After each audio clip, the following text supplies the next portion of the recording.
ആരം ഇത് മണി pitch Malayalam YouTube channel വഴി നിങ്ങളൊക്കെ കാണുന്നതിൽ എനിക്ക് വളരെ സന്തോഷം. 2 ദിവസം കേറിയതിന്റെ ശേഷം 50 പോയിന്റ് അപ്പിലിരിക്കുന്നു മാർക്കറ്റ്.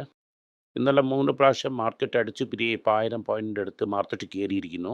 സോ ഇത് നല്ലൊരു റെസിലിയൻസ് കാട്ടുന്നു. ഇന്ന് അടുത്ത ഒരാഴ്ചയിൽ എങ്ങനെയാണ് ഇത് പോകുമെന്ന് നോക്കാം. പറയാൻ തക്കേണ്ട ന്യൂസ് ഒന്നുമില്ല. ജൂൺ തീർന്ന് ജൂലൈ വരും.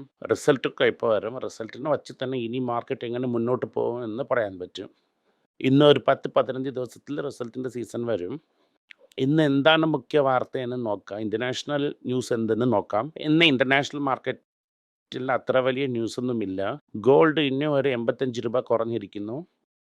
22 ക്യാരക്ടറും 24 ക്യാരക്ടറും 85 രൂപ കുറഞ്ഞിട്ടുണ്ട്. സ്വർണം വാങ്ങണമെന്ന് വിചാരിക്കുന്ന ആൾക്കാർ ഇവിടെ വാങ്ങാം. അടുത്തത് റിസർവ് ബാങ്ക് വന്നിട്ട് സ്റ്റഡി സപ്ലൈ ഡോളറിന് മെയിൻറ്റെയിൻ ചെയ്തുകൊണ്ടിരിക്കുന്നു. ആൻഡ് ഇന്നും 85-60 പൈസ വരെ ഇരിക്കുന്നു. ഇത് വന്നിട്ട് ഇന്റർനാഷണൽ മാർക്കറ്റിൽ രൂപയുടെ പൊസിഷനാണ്. എല്ലാ ന്യൂസ് എന്ത് പറയണമെന്ന് വെച്ചാൽ state banks, bank of Baroda, state bank of India ഇവരൊക്കെ മാർക്കറ്റിൽ ഡോളേഴ്സിന് അപ്ഡേറ്റ് ചെയ്തുകൊണ്ടിരിക്കുന്നു. നോർമലി ഇതുപോലെ നടന്നുവെങ്കിൽ അതിന് RBI സപ്ലൈ ചെയ്യുന്നു എന്നാണ് അർത്ഥം. ഇനിയൊരു കാര്യം, റിസർവ് ബാങ്ക് ഓഫ് ഇന്ത്യ ഒരു ബുള്ളറ്റിൻ തന്നിരിക്കുന്നു. ആ ബുള്ളറ്റിനിൽ ബാങ്കിൽ വന്നിട്ട് 50% കട്ട് ചെയ്തത് വന്ന് ലോണായിട്ട് പാസ് ചെയ്തില്ല. ഇന്ന് ഇപ്പോൾ തന്നെ പാസ് ചെയ്യാൻ പറഞ്ഞ് അവർ പേടിപ്പിച്ചിരിക്കുന്നു. അത്രയും പെട്ടെന്ന് ഈ മെറിറ്റിലൊക്കെ ജോലി ചെയ്യത്തില്ല. ട്രാൻസ്മിഷന് ടൈം എടുക്കും. മോണിറ്ററി പോളിസിയും വെളിയിൽ വരാനും ലാഗാകും. ഇത് ഒരു സയൻസ് അല്ല. അതായത് ഇവിടെ സ്വിച്ച് ഇട്ടാൽ അവിടെ ലൈറ്റ് എറിയണമെന്നും ഇല്ല. ഒരുപാട് ഹ്യൂമൻ എമോഷൻസ് ഇൻവോൾവ് ആണ്. ബാങ്കിൻ്റെ ബാലൻസ് ഷീറ്റ്സ് ഇൻവോൾവ്ഡ്. ഇപ്പോഴേ അവർ ഇൻവെസ്റ്റ് ചെയ്തില്ലെങ്കിൽ അവർ എക്സിസ്റ്റിംഗ് ബുക്കിൽ അതിൽ ലോണിൽ അടിപെടും. സോ ഇത് പാസ്സാകാൻ ടൈം എടുക്കും. ഇതിനെ ഓവർനൈറ്റിൽ ശരിയാക്കാൻ പറ്റുമെന്ന് നിങ്ങൾ വിചാരിച്ചാൽ അത് നടക്കത്തില്ല. എനിവേ, ഇതെൻ്റെ പ്ലഷർ ആൻഡ് ഫിനാൻസ് മിനിസ്ട്രിയുടെയും റിസർവ് ബാങ്കിൻ്റെയും ജോലിയാണ്. അവരങ്ങനത്തെ ഒരു പ്രഷർ ഇട്ടുകൊണ്ടിരിക്കുന്നു. പ്രഷർ എങ്ങനെയാണ് ഔട്ട്പുട്ട് തരുമെന്ന് നോക്കാം. ആദ്യത്തെ പോയിന്റ് ഇന്ന് ബാഡ് ന്യൂസിലേക്ക് നമ്മൾ സ്റ്റാർട്ട് ചെയ്യുന്നു. മാർക്കറ്റിൽ ഒരു ഡയറക്ഷനിൽ പോയാലും പുതിയതായി ഇപ്പോൾ വേറൊരു ഡയറക്ഷനിൽ പോയിക്കൊണ്ടിരിക്കുന്നു. റീറ്റെയിൽ പാസഞ്ചർ സെയിൽസ് വന്നിട്ട് 13.5% കുറഞ്ഞിരിക്കുന്നു. അതായത് പാസഞ്ചർ വെഹിക്കിൾ എന്ന് പറഞ്ഞാൽ 4 വീലർ സെയിൽസ്, 2 വീലർ സെയിൽസിൻ്റെ നമ്പേഴ്സ് ഫുള്ളായിട്ട് വന്നില്ല. പാസഞ്ചർ കാർ സെയിൽസ് വന്നിട്ട് 13% കുറഞ്ഞിരിക്കുന്നു. പക്ഷേ ഹോൾസെയിൽ സെയിൽസ് കുറഞ്ഞില്ല എന്ന് നമുക്ക് മുമ്പേ അറിയാം. ഇത് വന്നിട്ട് വാഹൻ ഡേറ്റയിൽ നിന്ന് വെളിയിൽ വന്നതാണ്. വാഹനം എന്ന് പറയുന്നത് രജിസ്റ്റേർഡ് ആയതാണ് കുറിച്ച് പറയണതാണ്. അതായത് ഈ കൺട്രിയിൽ അകത്തിരിക്കുന്ന രജിസ്ട്രേഷൻ ഡേറ്റ വെച്ചാൽ നമ്മൾ പറയുന്നത്. ഓരോ വർഷത്തിനും ഈ വർഷത്തിനും കമ്പയർ ചെയ്തിരിക്കും. 1-2 സ്റ്റേറ്റ് വിടുപെട്ടിരിക്കും. ഇതിൽ 13.6% കുറഞ്ഞിരിക്കുന്നു. 13.6% എന്ന് പറയുന്നത് വലിയ ഫാളാണ്. റഡാർ എന്ന് പറയുന്നത് ഫെഡറേഷൻ്റെ ഡീലർ അസോസിയേഷൻ, അവർ ആൾറെഡി വെപ്രാളം പടം തുടങ്ങിയായിരുന്നു. ഇപ്പോൾ പാസഞ്ചർ വെഹിക്കിളിൻ്റെ ഇൻവെൻട്രി ഏറുന്നെന്നും പറയുന്നു. അങ്ങനെ എന്താ പറഞ്ഞാൽ ഒരു 60 ഇൻവെൻട്രി നമ്മളെടുത്ത് ഇരിക്കുന്നു. ആവറേജാ നോക്കിയാൽ കൂടെ 50 to 55 ഡേയ്സ് ഇങ്ങനെ ട്രീസ് നമ്മളെടുത്ത് ഇരിക്കുന്നു. ഈ ഇൻവെൻട്രി കാരണം ഞങ്ങളെ കൊണ്ട് സെയിൽസിന് വലുതായിട്ട് ചെയ്യാൻ പറ്റുന്നില്ല. അങ്ങനെ അവർ ക്ലിയർ ആയിട്ട് പറഞ്ഞായിരുന്നു. ഞാൻ ഇതെന്ത് പറയണമെന്ന് വെച്ചാൽ K-ഷേപ്പ് റിക്കവറി ഇത് വളരെ വ്യക്തമായിട്ട് കാണിക്കുന്നു. എൻട്രി ലെവൽ 10 ലക്ഷം രൂപ, 15 ലക്ഷം രൂപ കാറൊക്കെ വിൽക്കുന്നില്ല. ഹൈ-എൻഡ് കാർസൊക്കെ ഇന്നും കസ്റ്റമൈസ്ഡ് ചെയ്ത് ഒരുപാട് സപ്ലൈ ചെയ്യണമെന്ന് പറഞ്ഞിരിക്കുന്നു. അപ്പോൾ ഈ ട്രെൻഡ് കണ്ടിന്യൂ ആകുന്നു. ജൂണിൽ വലുതായിട്ട് സെയിൽസ് ഒന്നും ഇല്ല എന്ന് നമുക്കറിയാം. ഇതിലെ 13.5 കറക്ഷൻ വന്നിരിക്കുന്നു. ഡെഫിനറ്റായിട്ട് ജൂണിൽ അതിനെ ടേക്കപ്പ് ചെയ്യാൻ പറ്റത്തില്ല. ഓവറോളായിട്ട് ഓട്ടോ സെയിൽസ്, ഓട്ടോ എന്ന് പറഞ്ഞ ഒരു പാരാമീറ്റർ ഇങ്ങനെ നടക്കുന്നെന്ന് അറിയാൻ കുറച്ച് സമയമെടുക്കും. ഇത് കാരണം ഈ auto sector is going through A difficult times now. Nestle Suresh പോകുന്നു. ഒരു പോറ മുമ്പ് ഈ ബോണസ് ഒക്കെ കൊടുത്ത് എല്ലാവരെയും വളരെ സന്തോഷപ്പെടുത്തിയിട്ടാണ് ഇരിക്കുന്നു. അവരെന്ത് പറഞ്ഞെന്ന് വെച്ചാൽ മുമ്പേ ക്രൈസിസ് എപ്പോഴെങ്കിലും ഒരിക്കൽ വരും. പക്ഷേ ഇന്ത്യൻ ഫുഡ് മാർക്കറ്റ് എപ്പോഴും ക്രൈസിസിലിരിക്കുന്നതായിട്ടാണ് സംസാരിച്ചു. അയാൾ ഏതെയാണ് പറഞ്ഞു എന്ന് നമുക്ക് മനസ്സിലായില്ല.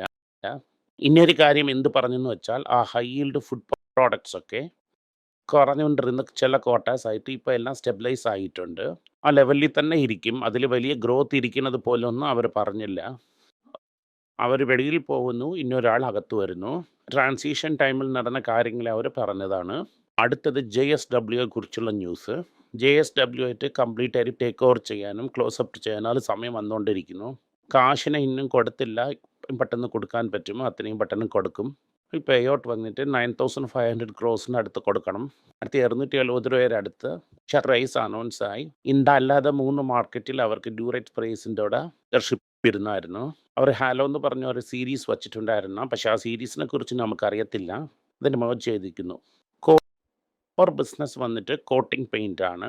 ഈ മെഷീൻ്റെ അകത്തൊക്കെ കോട്ടിംഗ് പെയിന്റ് അടിക്കുന്നത്. ഇതിനെ ഇന്നും അവർ ഡെവലപ്പ് ചെയ്തുകൊണ്ടിരിക്കുന്നു എന്ന് പറഞ്ഞു. ഇനി കുറച്ച് ദിവസത്തിൽ ഇനി നമ്മൾ അതിനെ ഡെവലപ്പ് ചെയ്യും. അതിനു വേണ്ടി തന്നെ ഈ ക്യാപിറ്റൽ എന്ന് പറഞ്ഞിരിക്കുന്നു.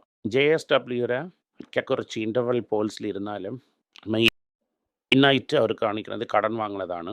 മുമ്പേ പോലെ JSWൻ്റെ പ്രൊമോട്ടേഴ്സ് വന്നിട്ട് അവരുടെ ഷെയർസിനെ പ്ലെഡ്ജ് ചെയ്ത് വാങ്ങുന്നു. ഇതുപോലെ ചെയ്യണ സ്ഥലം എന്താകുമെന്ന് വെച്ചാൽ 2 പോസിബിലിറ്റീസ് ഇരിക്കുന്നു. ഒരു സൈഡ് എന്നിട്ട് മാർക്കറ്റ് വളരെ നന്നായിരുന്നാൽ ഡിവിഡൻഡിലിരുന്ന് പേയ്മെൻറ്റ് കാശിനെ കെട്ടി പോവും. മാർക്കറ്റ് നന്നായിരുന്നാൽ അതേ മാർക്കറ്റ് ടൈറ്റായെങ്കിൽ ഇവർക്കുള്ള സിറ്റുവേഷൻ മാർക്കറ്റിൽ വരും. ലാൻഡ് ബാക്ക് സിക്കുന്ന അതുപോലെ തന്നെ ആയി. പിന്നെ അവർ വിറ്റിട്ട് പോയത് പോയാണ് വന്നത്. പോലത്തെ ഷർമ്മയ്ക്കുമായി ഷെയർസിനെ സ്പ്രെഡ് ചെയ്താൽ ഇതിങ്ങനെ പ്രോബ്ലം വരാൻ ചാൻസ് ഇരിക്കുന്നു. ബട്ട് ഇപ്പോൾ ഇത് ഈസി പോളിസി ആയിട്ട് RBI ആക്കിയ കാരണത്താൽ ഈ പ്രോബ്ലം വരത്തില്ല എന്ന് നമുക്ക് കണ്ടറിയാം. അടുത്തത് ടാറ്റ ക്യാപിറ്റൽ വന്നിട്ട് IPOയ്ക്ക് റെഡിയാകുന്നു. മാർച്ച് 25 ഒരു റൈറ്റ്സ് ഇഷ്യൂ ഇട്ടായിരുന്നു. തിരികെ റൈറ്റ്സ് ഇഷ്യൂ ഇടാകുന്നു. 93 ഇപ്പോൾ ടാറ്റ സൺസിൻ്റെ അടുത്തും മിനോറിറ്റി ചില ഇൻവെസ്റ്റിംഗ് കോർപ്പറേഷൻ്റെ അടുത്തും ഇരിക്കുന്നു കാശായിട്ട്. എല്ലാവർക്കും റൈറ്റ്സ് ഇഷ്യൂ വരും. റൈറ്റ്സ് ഇഷ്യൂ സപ്ലൈ ആയില്ലെങ്കിൽ അതും ടാറ്റാസ് ഇടും. അതിൻ്റെ ശേഷം 30,000 കോടി കടൻ വാങ്ങാൻ പെർമിഷൻ കൊടുത്തിരിക്കുന്നു ഇൻസ്ട്രക്ചേഴ്സിന്. ഈ കമ്പനിയുടെ പ്രോഫിറ്റ് വളരെ നന്നായിരിക്കുന്നു. ഈ കമ്പനി വന്നിട്ട് ആകണമെന്ന ആവശ്യമില്ല. പക്ഷേ RBI എന്ത് പറഞ്ഞെന്ന് വെച്ചാൽ എല്ലാം അപ്പർ ടയർ ഫിനാൻഷ്യൽ കമ്പനീസും ലിസ്റ്റഡ് ആയിരിക്കുമെന്ന്. സോ ദാറ്റ് എല്ലാ ഡീറ്റെയിൽസും ട്രാൻസ്പെറൻ്റ് ആയിട്ട് ഇരിക്കും. പബ്ലിക് ഇഷ്യൂ ഇപ്പോൾ വരാൻ പോകുന്നു. ഇതും ലോട്ടറി ഷീറ്റ് തന്നെ വന്നത് വാങ്ങിക്കൊണ്ട് വിറ്റുവെങ്കിൽ നിങ്ങൾക്ക് കാശ് കിട്ടും. ലോട്ടറിക്ക് ലാഭം ദിവസം ഹോൾഡ് ചെയ്താൽ അത്രയൊന്നും കിട്ടത്തില്ല. ഇപ്പോൾ ഈ HDBs വന്നതുപോലെ ഈ ടാറ്റ ക്യാപിറ്റൽ കമ്പനിക്ക് ഇഷ്യൂ വരും. ഒരു non deposit taking public company ജനങ്ങളുടെ അടുത്ത് നിന്ന് എൻ്റെ ഡെപ്പോസിറ്റ് വാങ്ങുന്ന ബോർഡ് മാർക്കറ്റിൽ പ്രൈസ് ചെയ്ത് ലെൻഡ് ചെയ്യുന്നു. അതന്നെ ഞാൻ പറഞ്ഞു 30,000 കോടി കടൻ വാങ്ങാൻ പെർമിഷൻ വച്ചിട്ടുണ്ട്. അപ്പോൾ ഇതിൽ വന്നിട്ട് ടാറ്റ എന്ത് ചെയ്യുമെന്ന് വെച്ചാൽ 25% അവർ വച്ചിരിക്കും. മീതി ഇരിക്കുന്നതിനെ മാർക്കലൈസ് ചെയ്യും. സോ ഈ ഇഷ്യൂ വന്നിട്ട് മച്ച് അവൈറ്റഡ് ഇഷ്യൂ ആണ്. ഇതുവരെ 10,000-7,000 ക്രിക്കറ്റിൽ എടുക്കും. ഇത് കാശ് ഇപ്പോൾ ഈ വീഗോവി വരാൻ പോകുന്നു എന്ന് അറിഞ്ഞ ഉടനെ ജാറ എന്ത് ചെയ്തിരിക്കുന്നു വെച്ചാൽ ആ പെൻ ഇഞ്ചക്ഷന് വെളിയിൽ വിട്ടിരിക്കുന്നു. അതും ഫുൾ ഡോസിൽ. ഇന്ത്യയിൽ വന്നിട്ട് വലുതായിട്ട് പെനിട്രേറ്റ് ആകാതെ മാർക്കറ്റിൽ പെനിട്രേറ്റ് ചെയ്യാൻ ഇവർ കുസ്തി ചെയ്യാൻ പോകുന്നു. സൈഡ് നോവോ നോർഡിസ്ക്, ഇന്നൊരു സൈഡ് എല്ലിലില്ലി. നോവോ നോർഡിസ്ക് സൈഡിൽ നമുക്ക് ആൾറെഡി അറിയാം. ഇതുപോലെ നട്കോ ഫോർമയും അവരുടെ ഫോറിൻ പാർട്ട്ണറും ലോഞ്ച് ചെയ്യുമെന്ന്. നോവോ നോർഡിസ്കിൻ്റെ പൊസിഷൻ ആക്ച്വലി വളരെ സ്ട്രോങ് ആയിരിക്കുന്നു. ഒരു പ്രോഡക്റ്റിനെ വിൽക്കാൻ റെഡി ആയിക്കൊണ്ടിരിക്കുന്നു.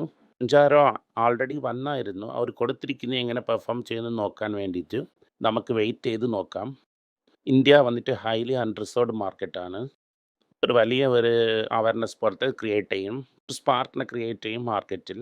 ലിൻറ്റൽ വന്നിട്ട് ഇന്നൊരു ജോബ് ഫയറിംഗ് അനൗൺസ് ചെയ്തിരിക്കുന്നു. ഇത്രയ്ക്കും 20-25% ടോട്ടൽ സ്റ്റാഫ് കട്ട് ചെയ്തിരിക്കുന്നു. ടേൺ അറൗണ്ട് പ്രോസസ്സിൽ നടന്നുകൊണ്ടിരിക്കുന്നു. അതായത് 100 പേരുണ്ടെങ്കിൽ അതിൽ 75 പേര് മാത്രമേ ജോലിയിലിരിക്കും. റിമൈനിങ് 25 ആൾക്കാരാണ് അതിൽ നിന്ന് എടുത്തുകൊണ്ടിരിക്കുന്നു. ജിയോ ഹോട്ട്സ്റ്റാർ എന്ത് പറയുന്നു വെച്ചാൽ ഈ പ്രാവശ്യം അവരുടെ പാർട്ണർഷിപ്പ് സൂപ്പറായിട്ട് വർക്കൗട്ടായി. എന്നിട്ട് 25 പുതിയ ഇൻവെസ്റ്റേഴ്സ് അകത്ത് വന്നു, അഡ്വർടൈസേഴ്സ് അകത്ത് വന്നു. സോഫ്റ്റ്വെയർ എഞ്ചിനീയേഴ്സ് ഉണ്ട്, അതിനെ ടെസ്റ്റ് ചെയ്ത് നോക്കിയായിരുന്നു. പാർട്ടി മെഷർമെന്റ് ചെയ്താലും ബ്രാൻഡിന് നല്ല ഇമ്പാക്റ്റ് കിട്ടി. കാരണം ഇന്നും ഇതിനെ എക്സ്പാൻഡ് ചെയ്തിട്ടേ പോകും എന്ന് പറയുന്നു. ഇത് റിലിജിയണലായിട്ടും സബ് റിലിജിയനായിട്ടും ആക്കുമെന്ന് പറയുന്നു. നെസ്സലിൻ്റെ ശേഷം ഇത് second popular brand, profitable brand in the world. ഇങ്ങനെ അത് പൊയ്ക്കൊണ്ടിരുന്നാൽ ഇത് വന്നിട്ട് ടോപ്പിൽ വരും. ഇപ്പോഴത്തെ ഇൻവെസ്റ്റ്മെൻറ്റ് റൈറ്റ്സ് മാത്രമില്ലാതെ $500 million ഇൻവെസ്റ്റ് ചെയ്തിട്ടുണ്ടെന്ന് പറയുന്നു. ഇത് അപ്പർ ആൻഡ് ടെക്നോളജി. VSG സ്റ്റാറിൻ്റെ ഹെഡ് പറയുന്നു. ഓവറോളായിട്ട് നോക്കിയാൽ ഇന്റൽ ജോലിക്കാരെ വെളിയിൽ അയച്ചുകൊണ്ടിരിക്കുന്നു. പാസഞ്ചർ കാർ സെയിൽസ് ഡൗണിലിരിക്കുന്നു. ഓവറോളായിട്ട് ഇന്ത്യൻ എക്കണോമിയും ശരി ഗ്ലോബൽ എക്കണോമിയും വീക്കായിരിക്കുന്നു. ഇത് വന്ന് ഒരു 50 ദിവസത്തിൽ ഈ പ്രോബ്ലം സോൾവ് ആകും. മെൻ്റലായിട്ട് ഡയറക്ഷനെ മാറ്റിയാവണം, ടാക്സേഷനെ മാറ്റണം. നമുക്ക് മാർക്കറ്റ് കയറുന്നു ബേസ്ഡ് ഓൺ ലിക്വിഡിറ്റി. ഇത് കാരണം നമ്മൾ കെയർഫുൾ ആയിട്ട് നോക്കാം. നിന്ന് വാങ്ങേണ്ടത് മാത്രം വാങ്ങിയിട്ട് നിങ്ങൾക്ക് റെസ്റ്റ് എടുക്കാം. നന്ദി, നമസ്കാരം. ഈ വീഡിയോ ഇഷ്ടപ്പെട്ടുവെങ്കിൽ നിങ്ങളുടെ ചാനൽ സബ്സ്ക്രൈബ് ചെയ്യുക. വീഡിയോസ് നിങ്ങളുടെ ഫ്രണ്ട്സിനും ബന്ധുക്കാർക്കും ഷെയർ ചെയ്യുക. അവരെയും നോക്കാൻ പറയുക. നന്ദി, നമസ്കാരം.